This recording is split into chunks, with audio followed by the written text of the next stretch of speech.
Hello, my name is Barbara Levin. I'm the Executive Director of NF Mid-Atlantic. We're a 35-year-old nonprofit agency devoted to support, awareness, and education. Neurofibromatosis is an unpredictable and potentially devastating genetic disorder that causes tumors to grow anywhere on the body.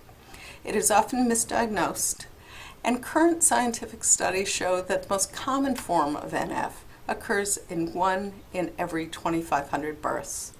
Bear in mind, if NF was correctly diagnosed, the statistic could easily escalate. Neurofibromatosis has hundreds of manifestations, including death, and that prompted us at NF Mid-Atlantic to conduct our recent Coping with Grief series. Death and grieving touches every family, whether they have NF or not. And like NF, the reaction to loss is variable and often not discussed. At NF Mid-Atlantic, we felt we needed to enter the conversation and help people move towards coping. As a follow-up to our grief series, we promised to provide people with resources, and I am so pleased to introduce Mary Robinson, the founder and executive director of Imagine, a Center for Coping with Loss. She's going to tell us a bit about Imagine today. Mary, thank you for joining us. Thank you for having me. Can you tell us a little bit about Imagine, your main mission and goals? Sure. So the mission of Imagine is to support people coping with loss and to foster resiliency and emotional well-being for everyone who grieves. The loss that we deal with specifically is loss due to death. We serve children aged 3 to 18, young adults 18 to 30. We serve the parents of the children, and we serve adults of all ages. So our focus is primarily children who've had a parent or sibling die. It's a family-based model, and we use peer support. So it's not counseling or therapy, it's peer support groups. Children meet with other children their same age, and they learn that they're not alone. They learn how they develop coping skills.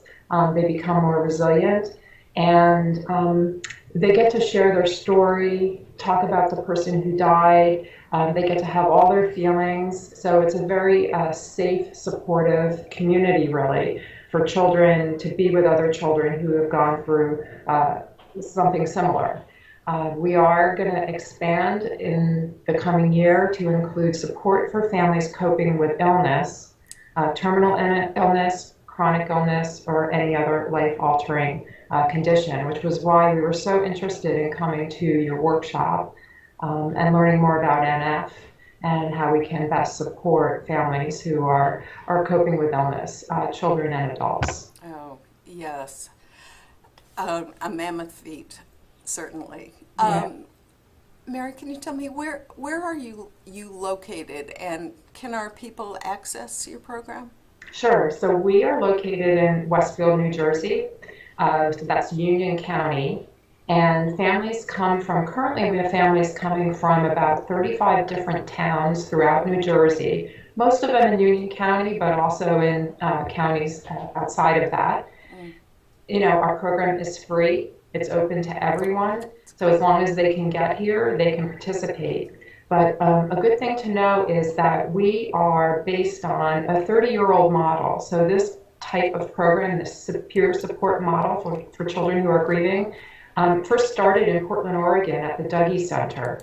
And the Dougy Center, since opening in the early 80s, has trained over 500 other centers and programs throughout the United States and internationally to run these really beautiful peer support groups. It's an amazing model, it's transformative, and it's because it's community-based, it really relies on the strength and wisdom of the members of the community who become the volunteers who facilitate the support groups. So while Imagine is in Westfield, New Jersey, we're the 4th Children's Grief Support Center in New Jersey. So there's other support centers just like us, and there are centers around the country. The National Alliance for Grieving Children is a national resource that we're all members of, and is a great place to go to find out where there are other centers like Imagine. Not all of them provide support for families coping with illness, but quite a number of them do. Hopefully, we'll continue to add that element to other centers. Probably 80% of the children and families who come to us come after someone has been ill. They come for all reasons, death due to all types of reasons, but a great majority is because someone has been ill and has died. And the family starts grieving at the moment of the diagnosis. They don't wait until the person dies to start grieving. So they need support all along that time period. Some families come and it's been 7 years that they've been, their mom has been ill or their dad.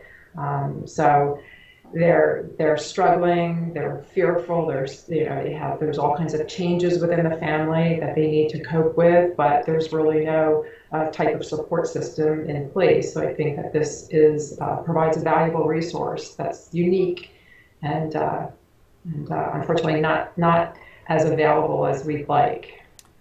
Well, still, it's wonderful to know about you and all the services you have, as well as places around the country. And we will provide a listing, not only on our website, but wherever we can, so that people can get to you, because grieving is a process, as I learned during our seminar, but it's one that it doesn't matter when you start, it's good to start. Yes. Yeah. Well, that's wonderful. I'm so thankful that you helped us today and introduced us to Imagine. It sounds like just a wonderful program. We will provide your website and your contact information so people can visit you. You have a wonderful website and people can get some support just there alone, and or donate as they come to us. I would like to also add, Barbara, that one of the things that our center does, as well as almost all the other centers, is we do a lot of education and advocacy on behalf of grieving children. And the education part is really essential because a lot of people don't understand grief and loss and its impact on children especially. Children don't have the same coping skills that adults have. They're still developing cognitively and emotionally and spiritually, so they especially benefit from getting support.